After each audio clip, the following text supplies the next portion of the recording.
introductions. Well, welcome everyone to another Nafi Baba Center talk. I'm very, very happy and honored to introduce today Professor Kathryn Babayan from the University of Michigan, Ann Arbor. Let me just, even though Kathryn Babayan is very well known to scholars interested in medieval and early modern Islamic or Islamicate cultural, social, cultural, religious history. Of course, I'll give, as usual, an introduction to her and go over a little bit of her biography. Kathryn Babayan received her PhD from Princeton University in 1993. Since 2002, she has been working at the University of Michigan, Ann Arbor, where she is a professor of Middle East Studies and History. Professor Babayan has also taught for shorter periods at the University of North Texas, Harvard University, and Fudan University. She has received numerous fellowships and awards, but in order not to steal her time, I will not go into those. Kathryn Babayan specializes in the history and culture of the medieval and early modern Persianate world, gender studies, and the history of sexuality. Her first book, which many of us have assigned for their courses or have read for their courses, is titled Mystics, Monarchs, and Messiahs, Cultural Landscapes of Early Modern Iran. This book came out of Harvard University Press in 2003 and has been reprinted more recently. Babayan has also co-authored a book titled Slaves of the Shah, New Elites of Safavid Iran, with Suzan Babayi, Ina Bagdians, McCabe, and Masuma Farhad. And that book came out of IB Tauris in 2004. She has also co-edited two books, Islamicate Sexualities, Translation Across Temporal Geographies of Desire with Afsana Najmabadi. And that book too came out of Harvard University Press in 2008. And another co-edited book of hers is An Armenian Mediterranean, Words and Worlds in Motion with Michael Pfeiffer, which came out of Palgrave Macmillan in 2018. Professor Kathryn Babayan's most recent book is titled The City as Anthology, Eroticism and Urbanity in Early Modern Isfahan. It came out very recently in 2021 from Stanford University Press. And her talk today is directly related to that book, I believe. And the title of her talk today is Desiring Isfahan, on Seeing, Reading, and Writing the Early Modern City. So thank you, Professor Babayan, for agreeing to come and share your most recent work with us. I will just remind our listeners that we'll take questions in written form as usual. And at the end of the talk, I'll share them with the speaker, and we'll try to handle them all. Thank you. So thank you again. Okay, thank you, Derin, for inviting me and for the Nafi Baba Center as well. It's really, the honor is mine to be here and to be sharing with you my recent work, as Derin said, called The City as Anthology. But what I'm going to do for the purpose of the Nafi Baba Center's purview is to really focus on how Sufism is enmeshed with urbanity itself. So let me begin by asking some rhetorical questions. What does it mean when we claim that Sufism was ubiquitous in the early modern Persianate world? Does it mean that the khanaqahs and the tekkes were packed with devotees, that Sufism as a form of piety was so popular not only to threaten the livelihood of the mosque and the seminary, but the royal household and the very person of the Shah and the Sultan himself. These, of course, are rhetorical questions meant to set up my talk for today, where I will expose the optics of Sufism. And I know the optics is a word that is overly used nowadays, but it does work in my case. A prism, really, through which residents of Isfahan learned how to see the beauty of the city, realized how to read Eros in its beauty, cultivated desire for the coy gestures of the beloved, and enacted the sensibilities and protocols of urban adab or etiquette. So entangled with a Sufi way of seeing and desiring is a performance of a self on paper and in the city, an enactment of refined urbanity that, as we shall see, is equally pervasive in 17th century Isfahan. So a word about my sources. Okay, it doesn't want to go. All right, there we go.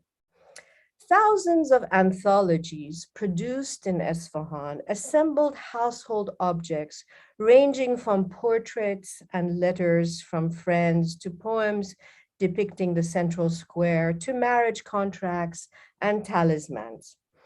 Authors collected, curated, and bound together material generated by the culture of Adab and conduct to learn how to act and relate to other residents of a diverse and ever-growing capital city. The anthology, itself a medium of communication, was a new kind of book referred to in the Persian as the majmu'eh, from the Arabic root jama'a, literally gathered together, which assembled verbal texts, and the muraqqa, from the Arabic root raqa'a, or patchwork, which collected visual texts. I read both as collections of city life. Both pedagogical and experiential, these visual and verbal texts anthologize the city. They preserve material artifacts of city encounters and the conditions of communication that bring the urban scenery into focus. And I've termed them household anthologies to separate them from these single subject anthologies that are more known to us, the majmu'eh. That's how we imagine the majmu'eh of either, scientific treatises or treatises on insha and composition, or divan of poetry itself. This is clearly a mishmash of both professional as well as personal and intimate material that is produced in households in Isfahan. So what is the relationship between Sufism and the Safavids, for those who are not necessarily familiar? The relationship between Sufism and the Safavid family is a complicated one, starting with a genealogy that went back to the founding father of the Safavi order in Ardebil, Sheikh Safiuddin, to the Anatolian Ghezelbash members of the Tariqeh who took up arms to defend the Safavi family's material and spiritual dominion. Suffice it to say here that Sufism was a popular mode of religiosity that competed with the dynastic family's newly established religion of Shiism, as well as the Safavi Shah's claim to sacral kingship. And here you see depicted on one of the wall paintings of the Chel Sutun Palace in Isfahan itself. It's Shah Abbas, who is the cupbearer here. And on the very side, you see the ritual of the Chub Tariqeh, of the introduction of Sufi disciples into the Safavi order within a context of really a regal, an imperial language of sovereignty. There are no actually ulama present here on the wall painting itself, and it's a representation that it's a later representation, a 1658 representation by Abbas II of his grandfather, Abbas I, who in some way becomes, frozen in time as the ultimate cupbearer for the imperial ideology of the Safavids in the 17th century. So an entire mystical way of life permeated confraternities, Sufi brotherhoods, coffee houses, and networks of friendship across households in Isfahan. All of these came under surveillance both of the Shah and the Shi'i clerical establishment in the 17th century when the capital city moves to Isfahan. And my first book really claims that it took 100 years before, from the founding of the Safavid dynasty for Shiism really to begin to take shape and hold and begin this conversion process in Isfahan itself. And here's the first Friday prayer mosque that the Safavids come to build. There was no congregational mosque that they built themselves until the establishment of the capital in 1591. And in the minarets of the Masjid al-Shah are right behind me, so you can observe them closer too.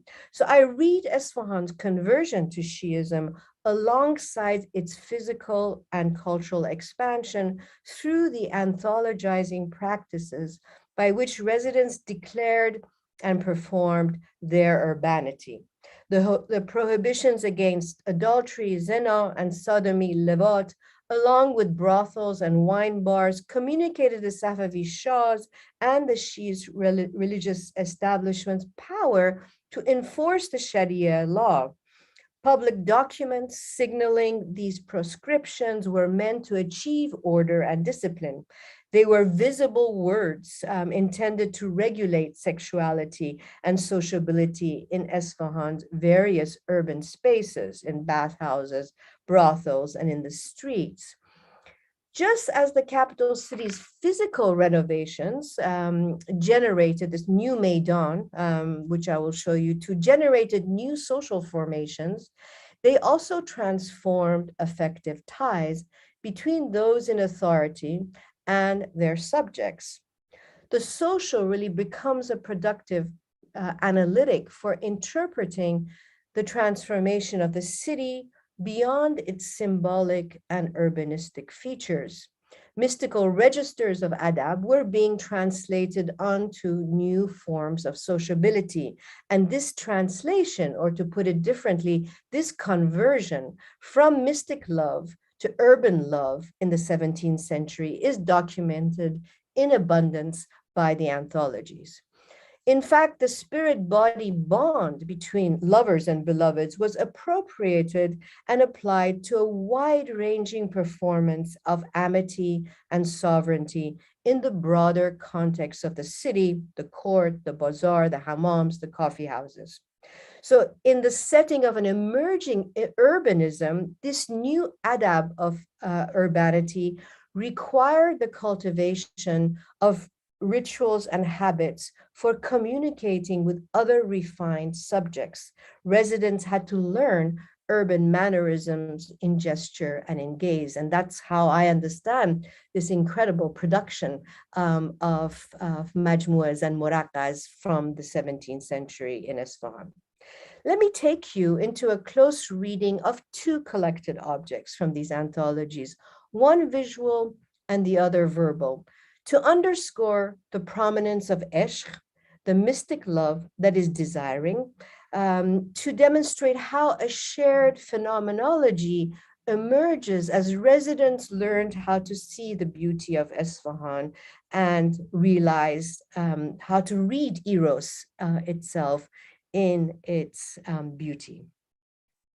The control and display of emotions of love and eros, ishq, I see both as love and eros in this period of time, and its associated malady of melancholy, soda, expressing in the longing for God and the beloved, had its own history in the realm of Sufism, which was so integral to the daily lives of residents.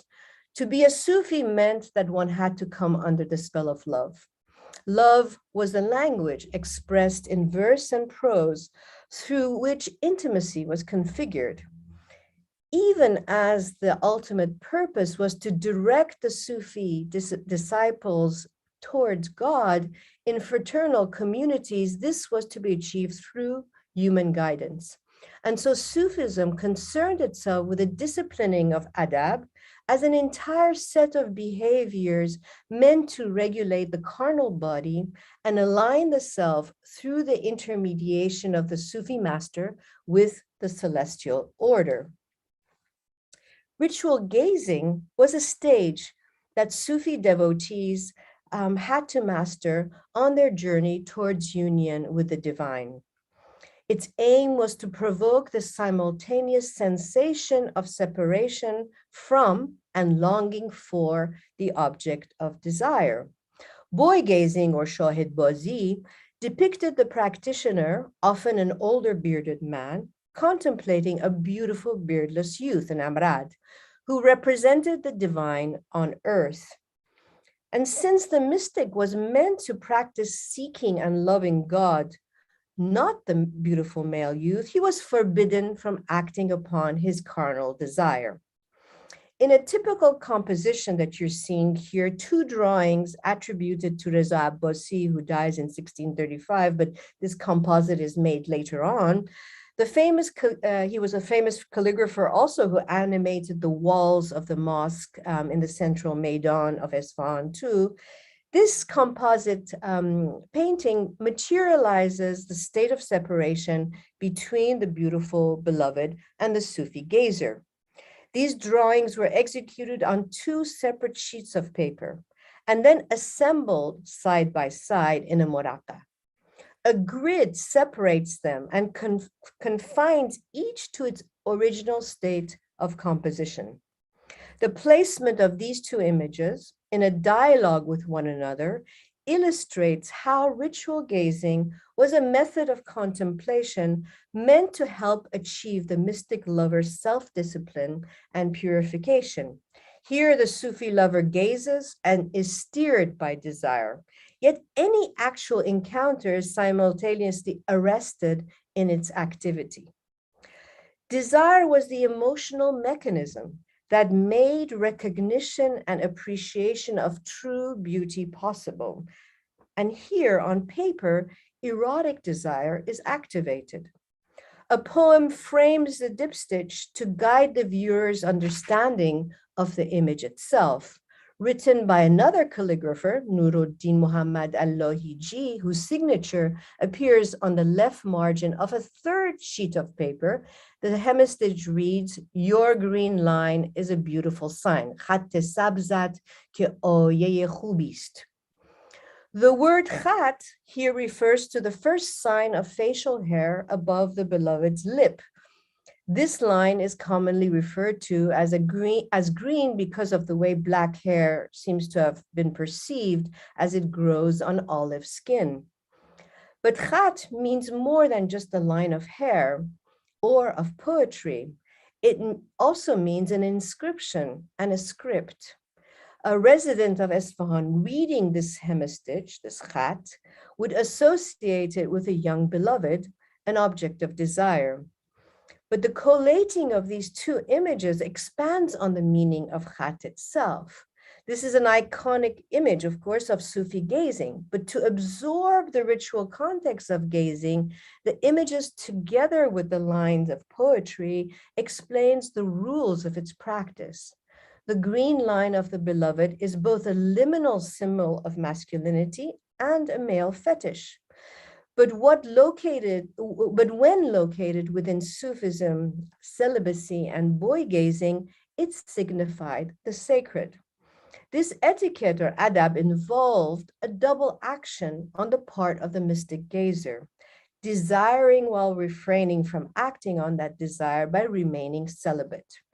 In short, the very process of disciplining the gaze allowed for and indeed produced more sexual desire. The media that embody the word and the image in this muraqqa or patchwork are ink and opaque watercolors on paper. It was later mounted on a gold-leafed page and incorporated into a muraqqa album. This composition makes explicit the relationship between the act of writing and the act of reading. The figure of the bearded man leaning on a staff inscribes and channels the viewer's gaze upon the ground's pliant surface, which in turn points to the artist's signature, his khat. The drawing and writing, khat, signal the other khat, the line of poetry that connects the two images and teaches gazing anthologizers how to look for and read the green khat upon the beloved's face. Together, the collage generates a dialogue that communicates how gazing and celibacy complemented one another, as it signals to the reader where to look and how and what to see through the words, lines, and images. This composite image, part of an anthology of other writings and subjects, represents a patchwork of lines that gradually engross and instruct the collector himself or herself. This quintessential object of Adab, embodied and inscribed, illustrates how the muraqa works heuristically to orient the reader, as well as the reasons such ideals produce alternative homoerotic practices that would prove so problematic for the Safavid state's model of proper adab and comportment. To further explore the ways in which residents recast the experience of Isfahan as the scene of homoerotic writing, I will turn to two authors who used fashionable urban media to communicate and translate their Shahroshub or Shehrengiz. A certain Mir Rukneddin, who I have not been able to identify, wrote a letter to his beloved Agha Mansur, who in turn wrote a popular conduct manual in response. Mir Rukneddin's friendship letter inspired a response by Agha Mansur in the form of a creative reading of the Shahroshub. To answer a letter with a how-to manual on masculine urbanity, which is a creative reading, which to us as modern readers might strike as an odd evasion. After all, such a response cannot explicitly address his beloved's particular complaint and desire to see Agha Mansur. But what it attempted, I think, however, was to offer Mir Rukneddin, the letter writer, a more enduring cure for his longing, an education of the male senses, and especially for his sight. In his own words, Agha Mansur specifies the purpose and audience of his manual as a guide for the afflicted lovers, the dardmand, in what essentially is a refined rejection of his friend's love. Of course, in place of a promise to meet, he invites Mir Rukneddin to discover male homoerotic desire in the city of Isfahan, empowering his love-struckness in a collective experience of male urban bonding. The utility of this manual clearly resonated with collectors in Isfahan. Agha Mansur's Shahroshub is copied in numerous household anthologies. Mir Rukneddin's accompanying letter, however, is usually more conspicuously absent. Widely disseminated as an essay in praise of Isfahan, Dar Tarif Isfahan, sometimes without even crediting Agha Mansur as the author, its circulation indicates a reading of his Shahroshub as a generic manual on the beauty of Isfahan for the love-struck. So habits of collecting actually transform the dialogue between two friends into a single combined speech act. And these curatorial choices recontextualize the communicative life between a letter and a manual to privilege Agha Mansur's address to both residents and visitors of Isfahan, those who desire to learn and experience Isfahan, whether through reading or encountering the city itself. As a religious dignitary, Agha Mansur was the Sheikh al-Islam of the city of Semnan that you see here, north of Isfahan, around 400 miles north of Isfahan itself. He was clearly familiar with the practice of publishing didactic manuals. It is thus revealing that his manual, which he calls a Dasturul Amal, applies humor to mock the disciplinary manuals of state and religion. And it's written around 1650, around the same time as the mural that you saw on the Chel Sutun of Shah Abbas I as cupbearer. So Agha Mansur uses the manual to instruct his audience on the adab of disturbing the city, Shahr-o-Shub, guiding the longing hearts of his readers to anticipate the promise of Isfahan, the gift of paradise, the most prized award being the encounter with the beloved. His manual is a century travelogue of the city of Isfahan, where the male audience is educated into the erotic performance of urbanity. For Agha Mansur, whose pen name is Lover or Asher, Adab literacy allowed him to apply the power of language in a critique of this imperial project, making use of the very technologies of state power to undo the question of authority. So his Shahr-o-Shub communicates really directly with his audience and the residents of Isfahan through this alternative form of address and a process of performance of adab. Not only does the beloved enter into the consciousness of the Shahr-o-Shub through the gaze of the lover, but Isfahan's entire built environment, the city itself, is envisioned through the Shahr-o-Shub. The effect, I argue, produced a new form of sociability from the materiality of the paper to the emotional resonance of reading and experiencing the Shahr-o-Shub itself. And so this knowledge really embedded in this guidebook shows you how to see and act in a coffee house, for instance, how to begin your day smoking from a hookah shop in the bazaar, or collectively creating these communities of male urbanity itself. To stroll through Isfahan, and here he begins with the bazaar. To stroll through Isfahan was a healing experience for him, a remedy for the suffering soul who longed to see their own beloved. Drawing on the mystical journey away from home as a way of encounter with the divine, Agha Mansur's really offers the city as a site of pilgrimage, rather than traveling, he says, to the Kaaba or to Mecca, or visiting, let's say, the shrines of Sufi saints or that of Shia imams. The mystical quest for divine union was translated onto this entire experience of the city, while the spiritual was deployed to attain both the physical and tangible beauty of the city and its beloved. So Isfahan's previous image as the symbol of paradise that he draws on for sure, the Nishan-e-Behesht, is reconfigured by Agha Mansur as a male homoerotic spectacle, as he draws on the common Sufi practices of gazing, of nazar, to envision the hidden meaning of Isfahan as an allegory for paradise.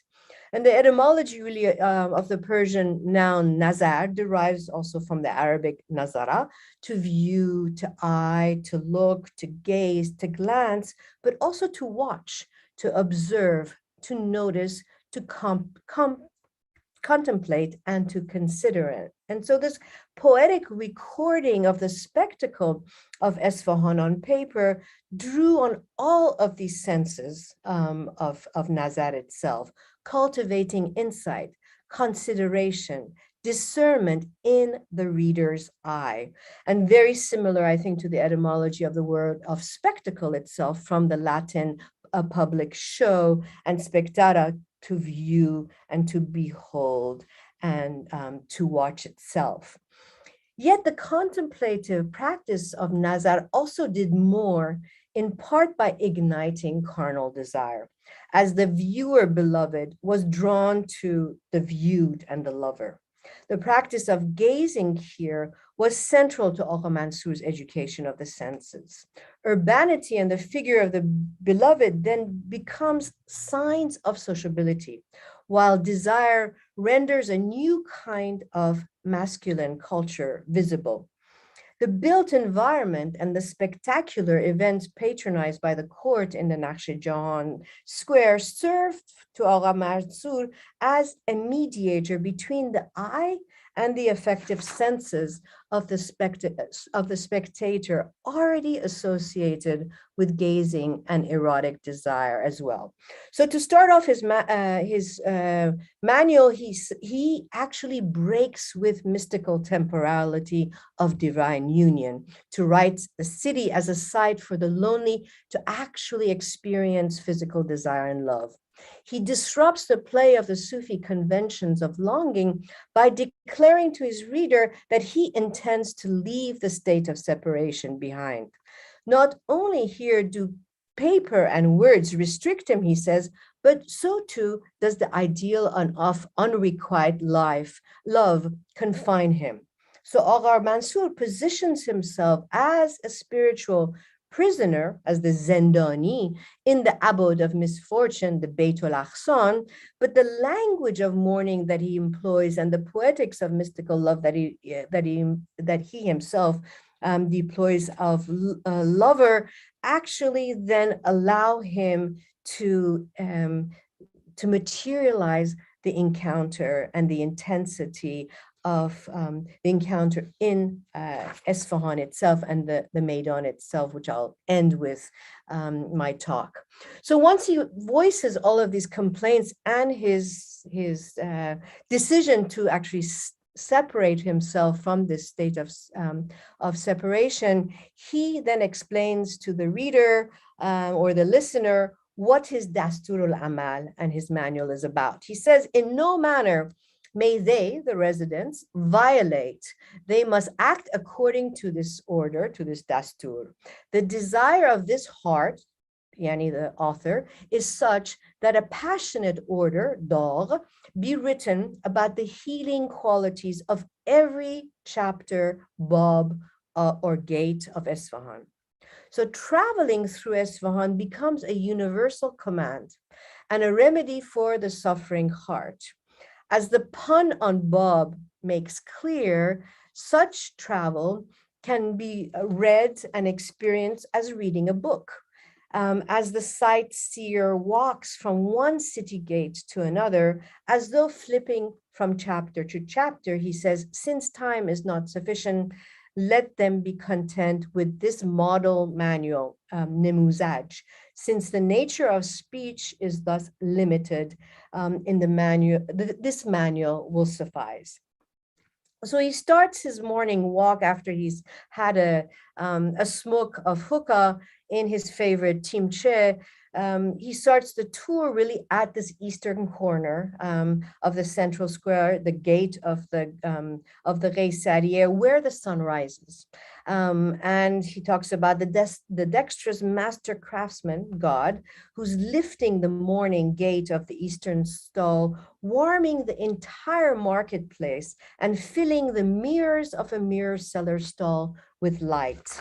For Agha Mansur, the bazaar symbolizes the shining mirror, a Sufi metaphor for the reflection of the self that divine beauty, here embodied by the urban environment, makes visible. The surface of the mirror is a space of reflection, much like the sheet of paper on which the author writes. An interface between viewer and subject activates desire and sight to affect actually insight and union. Traveling through the bazaar becomes really the spiritual journey of self-fashioning, where the exchange of male desire and commerce are written as a facet of the economy of piety. Agha Mansur calls out to the residents of Isfahan and says, wear your pilgrim's garb and begin thus the journey through the bazaar itself, where he takes us really through a very sensual experience of melancholy, and at times he actually really evokes what we saw with this with the patchwork, the Moraqa of Reza Abbosi. You have to see desire, and you have to see the young jeweler who's selling it, but you have to resist actually before finally this moment of resurrection that we're going to get to in the Maidan and Naqsh Jahan itself. So he takes us through, the jeweler shop, and then it's also through taste itself, to drink a cup of thalib, which is sweeter than the syrup of sugar or candy, and blackberries. It's the consumption of goods and services on sale in the marketplace that for him involves this education of the senses itself. And so sweetness and drink and tasting also are very much part of this sensual experience that encounters sight. So he says, for instance, once you drink the thalib, with every breath mix the gaze, the nazare of the gulp of thalib with the sharbat of meeting, of didar, of the friend.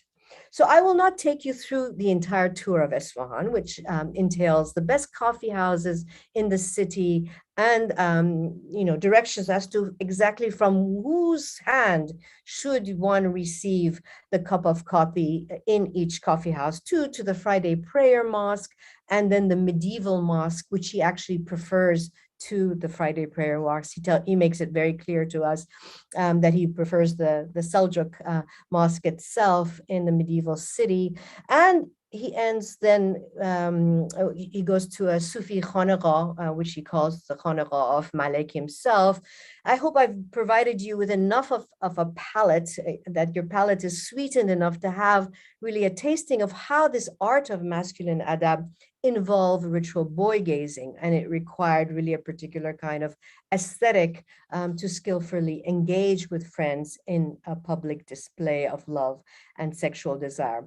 But Agha Mansour, I would like to emphasize, really develops his contours of what he calls himself a concept of love, or a practice of love, or a religion of love, the Mazhab-e-Ishq, which he calls, which definitely deploys mystic love and friendship, but actually is performed outside of the frame of religious institutions, whether in a mosque or in a Sufi cloister. Though the believer had to experience, obviously, mystic love to understand the practices of boy gazing, for Agha Mansour, you attain ecstasy in full public view outside of any of these institutions.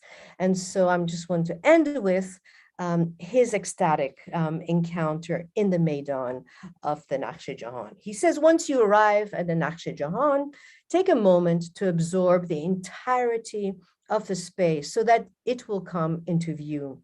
Watch, tamasha, the tumult, shur o ghawgha, on the page of the square itself. And there's oftentimes this association of poets with the Naqsh Jahan and the page folio of a manuscript itself.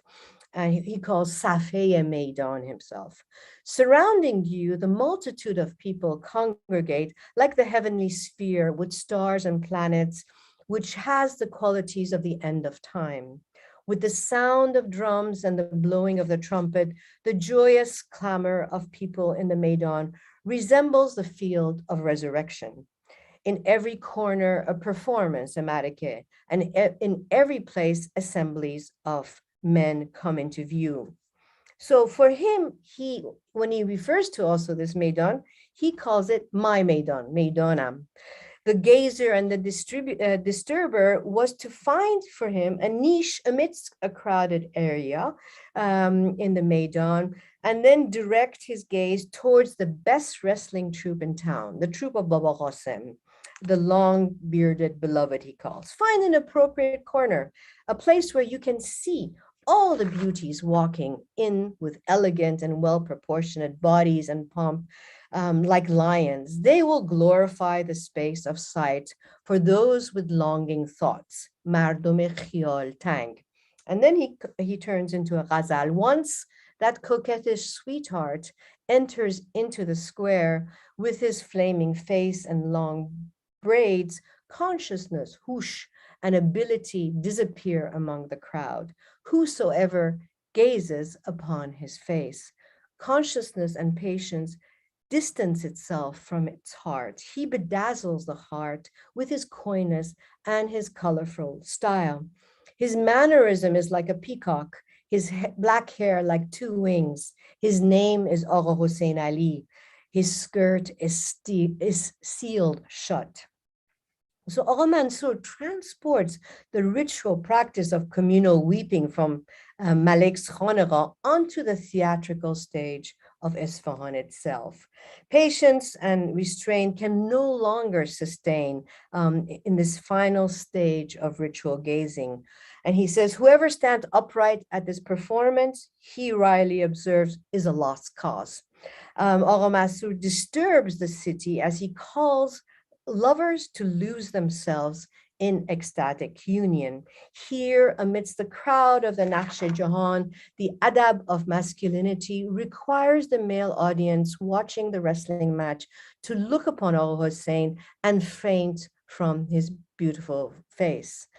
The beloved wrestler taunts, for sure, teases. His eyelashes have the force of the arm of love. He holds the power to pierce and to open the gazer's heart. So the image of the world here, the Nakhsh-e-Jahan, was for Agha Mansur a place of encounter, a successful architectural production of a public space where people congregated to lose and find themselves. And it's not the Shah who commands authority as the beloved, but it's Agha Hussein Ali and his lovely face, his long legs, his artful coquetry. It is Agha Hussein Ali who will throw the pilgrim to the ground. And just to conclude, to bring in the verbal and the visual expressed in this idiom that drew on the Sufi discourse of love and beauty, these verbal and visual productions move from the metaphoric space of the garden to that of the city, the new urban space where paradise was to be lived. Sufi epistemology imagines the body as the microcosm and the macrocosm as the universe, and the garden as the space that acts as the mediating heuristic between the two. Once Isfahan was configured as paradise, it had to appropriate the rhetorical figure of a garden with its metaphorical logic of excess, of spiritual union with the divine to be manifest. Much like the metaphor of the garden, Isfahan becomes the site of extravagance and abundance, the extension of the divine to be desired and recognized in all its bounty and potential. As the producer of Adab, Isfahan drew subjects, men and women from different regions and backgrounds, into the urban agential sphere to fulfill its promise, as though beaconing residents to inscribe pomp and exaggeration onto the blank folios of an anthology, and thereby to redefine, satirize, and disturb in the urban endeavor. Thank you. Thank you. Okay, thank you very much, Kathryn, for this inspiring and rich talk. While we wait for questions, may I abuse my position and pose the first question? I was curious to hear a bit more about the social, cultural profile, professional profile of the people who owned, produced, wrote, participated in the making of these mejmuas or murakkas. Just a bit more about that. Sure. That would be very nice. So you know yourself, and oftentimes, I mean, the majority of these majmuas, the muraqqat is more difficult to find out, because what happens is that they're commissioned and by by patrons of households. And it's only in the 18th and 19th century that they are actually compiled into muraqas, right? And then they're split apart in the European market oftentimes and sold. And so they appear right now all over, and they still are appearing in auction houses. So the muraqa is more difficult unless one sort of series that I use are when painters actually are painting for their friends, and they write that it's a gift for their friends, and they have a date. For instance, we have a Moin Musawwar who is at his friend's Mirza Shafi's house. It's clear he writes, it's Ramadan, they're waiting for the sun to set, and he paints the beloved in the house of his friend Mirza Shafi, the beloved of Mirza Shafi. So that is where we can actually know that painters, for one, painted for each other. These fast drawings, right? The one that I showed you is clearly uses paint and gold. And so that doesn't come from these quick drawings. You have a variety of these kinds of drawings, but the anthologies themselves, the majority are anonymous. I, for the purpose of the book, used two that were named, that's remained in family possession. One, a bureaucrat, the Urdu body bureaucrat, and the other one, a religious cleric, the Khansari, that then were gifted, en masse, their libraries to the Tehran University or Malik library, so that they stayed within the family household. But the rest, the way you can tell, as you've worked on yourself with the Sufi Majmou'ah, you can tell their profession. So I've been able to tell, let's say, a Ghazi who collects different kinds of material, translations into, the sigh-e-names of Arabic that he's using on his day-to-day level, for his profession. And then he includes, personal poetry about the death of his mother, or a talisman about curing the fever of his son, or actually in this Ghazi, we know that he gifts as an inheritance this one anthology Majmou'ah to his daughter Jahan Banu Khanum. So we can tell professions really only from what is compiled professionally, and that oftentimes comes together with personal, intimate information. But then, one cannot read further and say, I'd be assuming that an artist, let's say, or a poet, wouldn't be collecting essays on the taqveen, for instance, right? I cannot assume from the content, right, that then beyond what is obvious as a Ghazi or a bureaucrat, or let's say maybe even a poet or a religious cleric. The other, I'm assuming artisans definitely engaged and were part of this, social expansion that we see for a variety of reasons, because of the silk trade, because of the ability that Masum Farhad, for instance, has worked on with the single page paintings, that these painters are not painting any longer just in ateliers of the court or the elite, they're also painting on their own. So I recreate a portfolio of one painter, Muhammad Qasim, who clearly has female clientele because they're female subjects in his paintings as well. So those are the kinds of speculations that I can make about a wider sort of social base that are engaging in this collecting practices and anthologizing the city. Thank you. Thank you. That's wonderful. So you would not, if I may just say, add two more mini questions to that. So you would not find too many autobiographical notes in them in which people would identify themselves, like give very basic, information about their families. I think that kind, I think that's an imposition of how we assume autobiography should look like in this period of time, right? I think actually just to imagine, to think about what it meant to own or to possess these anthologies. A lot of them gets resold, so we have different seals of ownership, but that they possess them themselves, what they write into. So there's poetry that's written into, that's autobiography. I mean, that is an act of, right?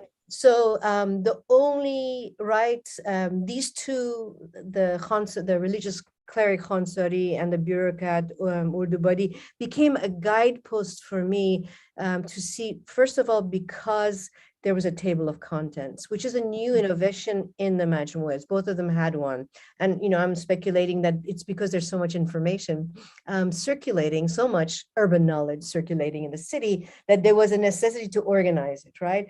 And there with the Agha Agha Khansari, the religious cleric, you have probably the scribe. I think you have three hands in that anthology. You have the scribe writing that I began collecting and recording in, let's say, 1653, and it took me 3 years, and he actually writes the ending date. That's autobiographical in some way as far as the process of production and collecting in a library itself. But then what you see as far as material there, you know, he writes, it's a letter that he wrote, for instance, to the religious cleric, to his teacher, Mir Fendereski, which for him was a collectible item that was in his household library that he wanted to record. That is a piece of autobiography as well. Or a spring, you know, a Nowruz greeting card that he wrote, which he was very proud of, which is terrible. I mean, you know, if I can judge, it's not really elegant and easy prose, but, you know, people picked it up. But so, yes, I think we have to think about autobiography, which you do yourself in your article about this Sufi Majmua, you know, trying to think that it's a moment, an autobiographical moment.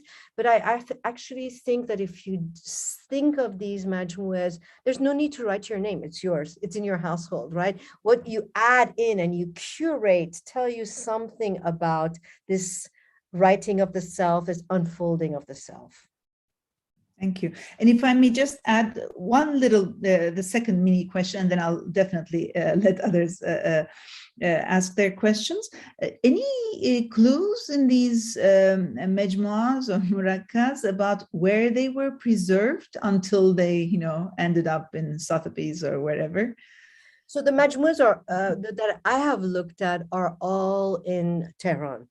And so you have some, for instance, trickling into American universities, and there are some, of course, in European collections as well. Yeah, I mean, that's a history of reading that needs to be done, because what happens is that they get, some of them stay within households, like the one that I saved, if the library is not divided up. Some are inherited, so I've been able to find wills where they say that, you know, a son of so-and-so inherits 3 of the majmuas from the household, along with a copper ewer and a, you know, a down comforter. So that, you know, inheriting also, like books, comes to disperse these majmuas into different households, and then they're sold at the bazaar. So that's an interesting thing to pursue, which I'm doing hopefully for my next project, this history of reading, the seals of people who, until the 19th century, because print doesn't come to Iran until the 19th century en masse, right? You have lithography, but it gives you a wonderful way to follow up the multiple possessions and inscriptions of these majmuas throughout 2 centuries. Thank you. Can I read another question from Zeynep Oktay Uslu? She writes, thank you for this extremely rich and thought-provoking talk. You talked about a notion of adab wherein the taming of desire enables the excess of desire as a function of the gaze. Mm-hmm. Could you say a bit more about that? Sure. So I think, you know, if I may say, that's how desire works. In the sense, at least in the context for sure of Sufis, but it's not only in the context of Sufis. So in order to desire, you have to create that object of desire, right? You have to create the beauty. But in order, to prohibit, you have to create the object of desire, right? So that there is a dialogic relationship between what you want to prohibit, right? You cannot prohibit something without a sensation of what desire means in and of itself. And so I think that it's a very, it is to create, to restrain yourself. You have to see what it is that you are holding yourself back from doing. Actually, if you go to a lot of these, a lot of these religious rights websites, you will see pornography along, these kind of pornographic links too, because you have to actually see the pornography to resist. And I think that that is very sort of central to this dialogic of prohibition and desire. Mm. Did that make sense? Yeah. Thank you. So if you have more energy, I'll read you another question. Of course, absolutely. This is from Sam Huckleberry. He writes, Dear Professor Babayan, thank you for a wonderful journey through this period of Isfahan. As an ashik, I'm guessing the author of the text you shared sang some of his experiences. I'm wondering if he shows any connection to rural areas or shares any of his travels. Could we think that these journeys were relayed maybe between rural and urban spaces?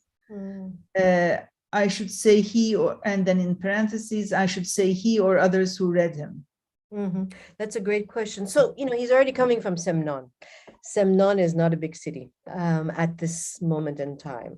And I think what you say, so he doesn't mention in the Shadow Soup, it's about Isfahan. And one has to think about, it's not all, for him, it's as a visitor coming that he's experiencing the city itself, and then it gets picked up as a travel guide. But I think you have to also think about people in rural areas who are literate, or maybe in smaller towns, who would have heard about the magnificence of Isfahan, but who hadn't traveled there themselves, that then these kinds of guidebooks become also for them a adabizing experience of, from afar, hearing about what it is like to go and drink, talib from the bazaar, or how to experience the Maidan itself and the coffee houses. And so I think that there's definitely a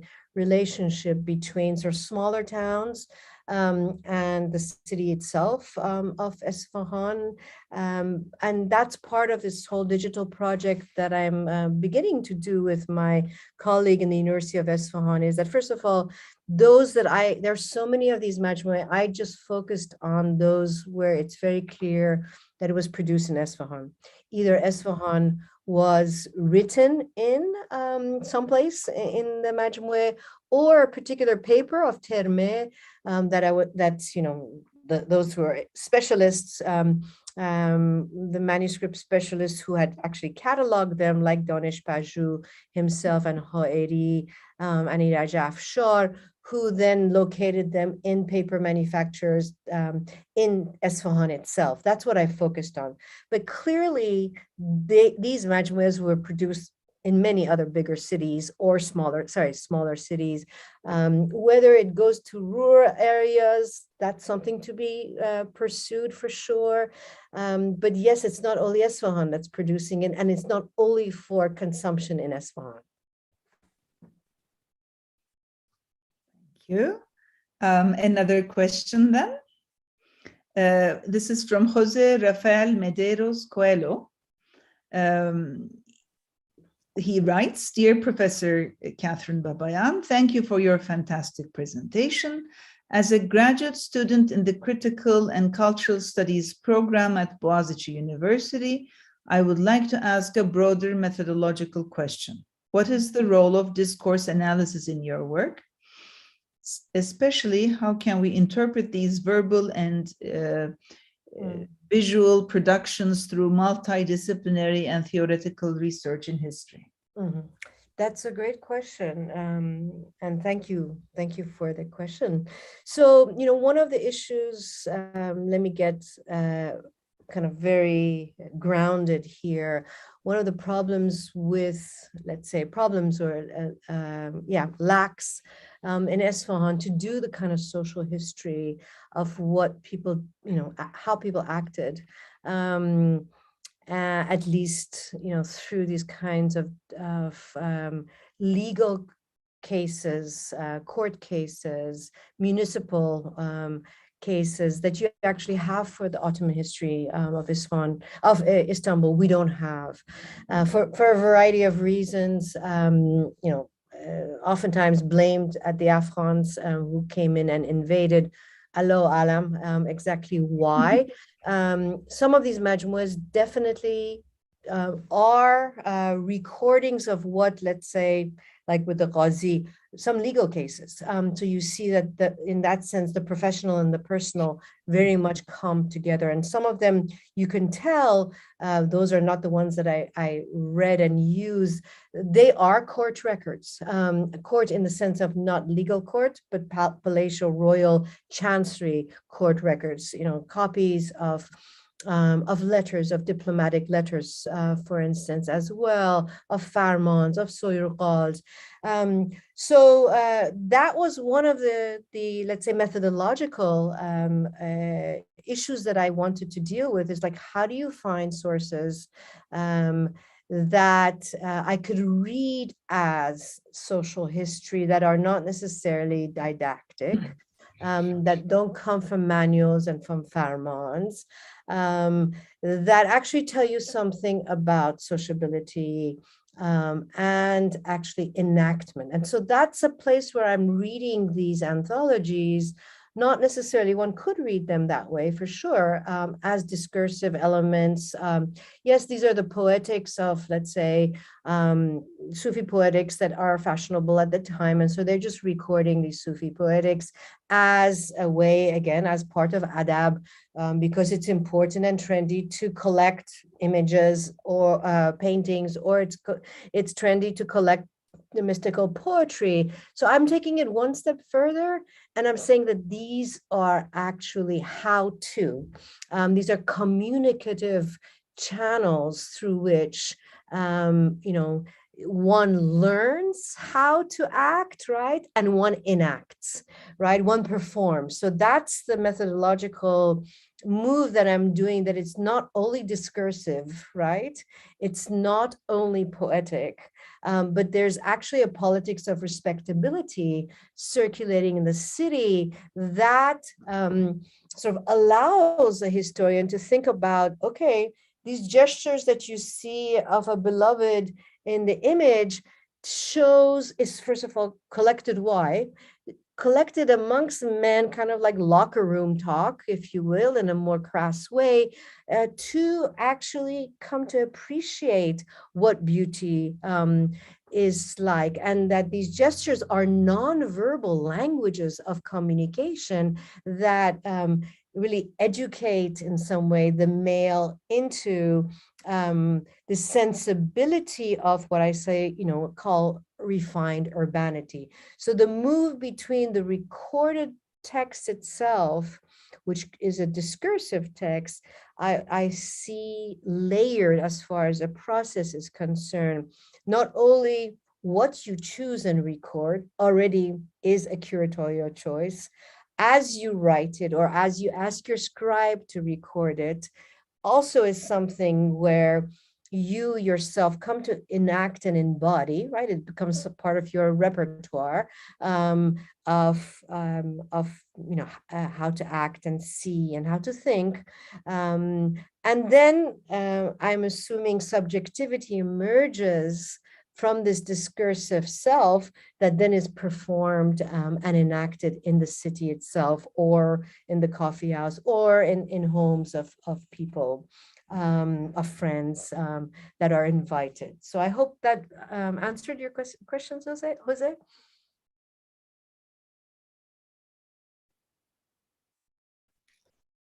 Okay. So another question. Sure. This is from Sergen Avcı. He says, thank you for your wonderful talk.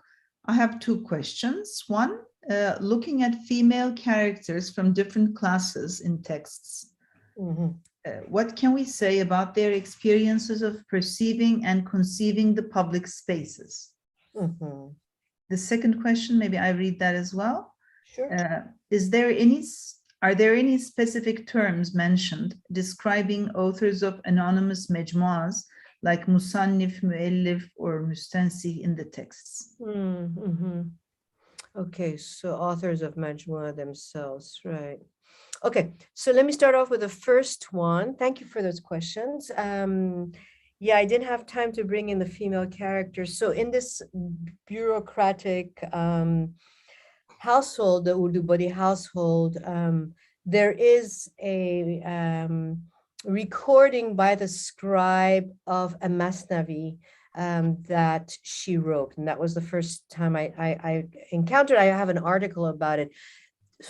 Until now, I think the anthologies are a male prerogative, but because they're household anthologies, women were also participant in being able to read and then to record. In the case of this Urdu body widow, clearly with her Masnavi, it's a beautiful Masnavi. I mean, clearly she even writes about her going all the way to, to the pilgrimage, probably maybe with a eunuch.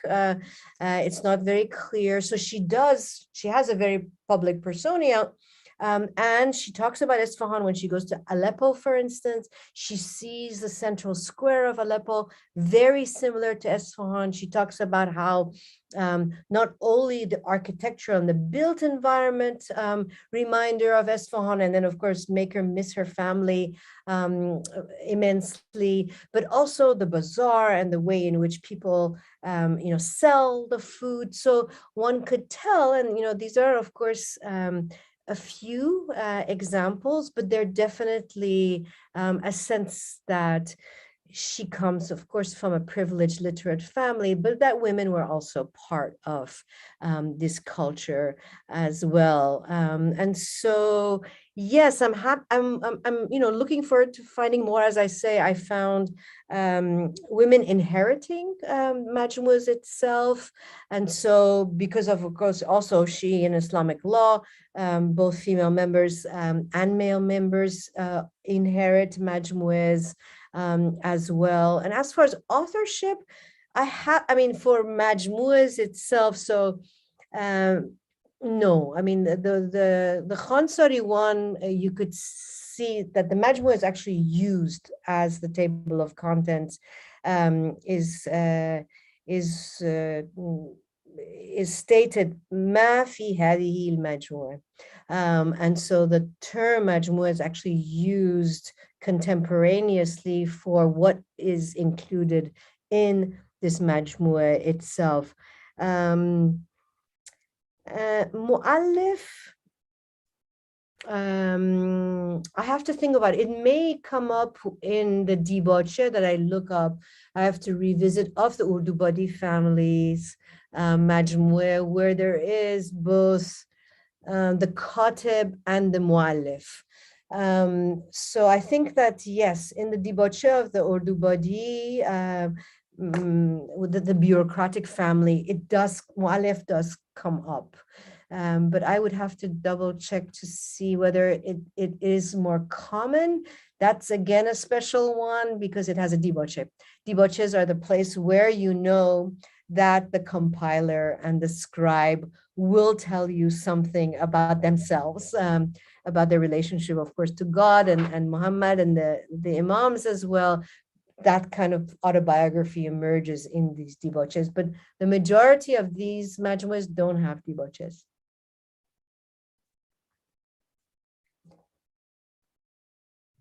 Thank you.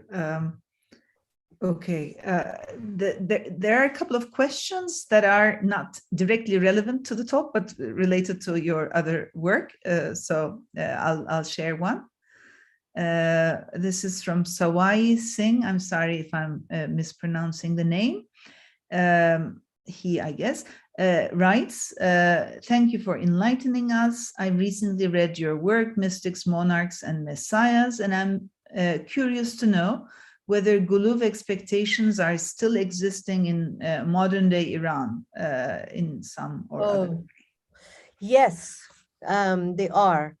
I mean, Gulov still exists, actually, as far as groups in Iran. I remember I had one of my advisors in Princeton was Said Hossein Modaresi, who actually didn't want me to use the term Gholov for the 16th, even for the 16th century.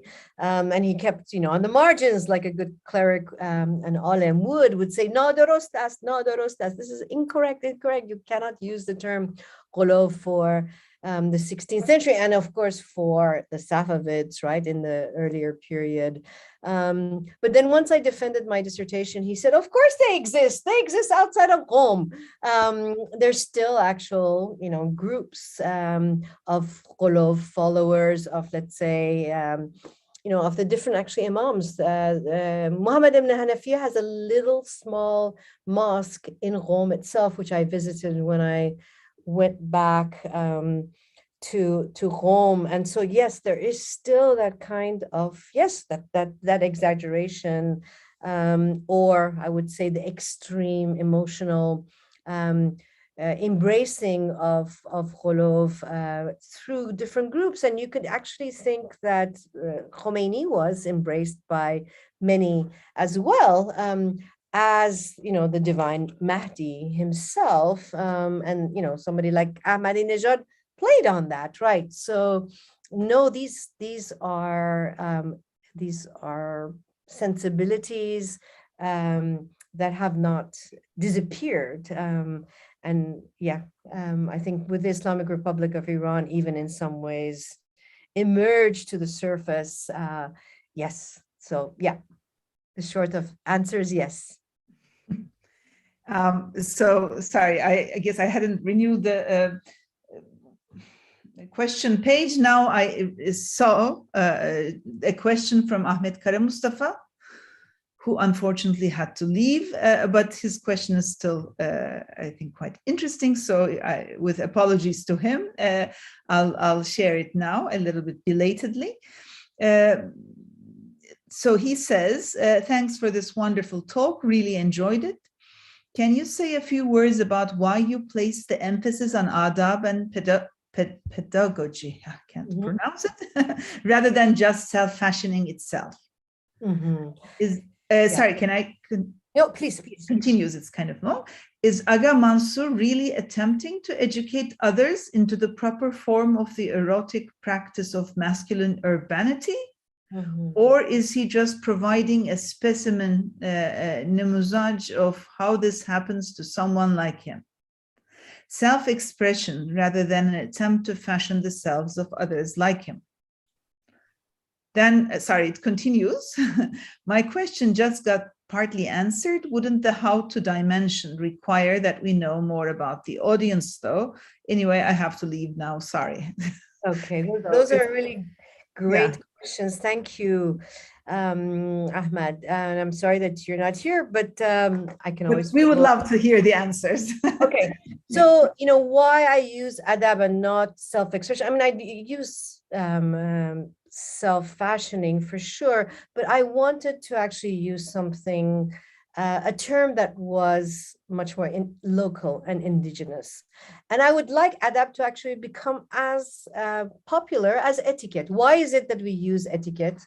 And everybody knows what etiquette is. And we here, I could use adab and it is understandable, but why can't one actually? So that is more of a political desire that I had, but I define it, and I also define self-fashioning from its earlier use in the Shakespearean context as well.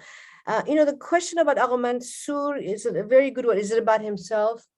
Is it not his experience? And that's where collecting and the practice of collecting is really important. So the fact that it gets picked up by so many anthologizers, that's, key for my argument.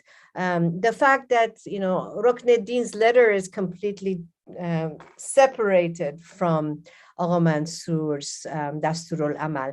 The fact that actually his name most often is separated from the Dasturul Amal itself, and it becomes, a Tarif Isfahan, that for me is an indication that it's not only about, he may have written it himself for himself, that's very possible, but the way in which it's used and collected and transmitted and disseminated in these anthologies is for me indicative of its use and its transformation, actually, from what it was as a response to Rukneddin's letter to actually a manual of how to experience Isfahan itself. So the anthologies are fantastic that way because it can give you a sense of audience and usage, whereby we oftentimes what we do, it's difficult for us to really be able to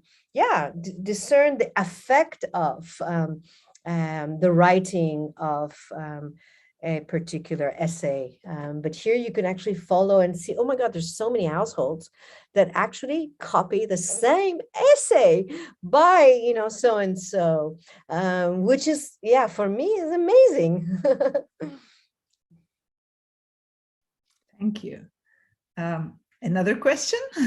Sure, absolutely. This is from Faruk Marvasti.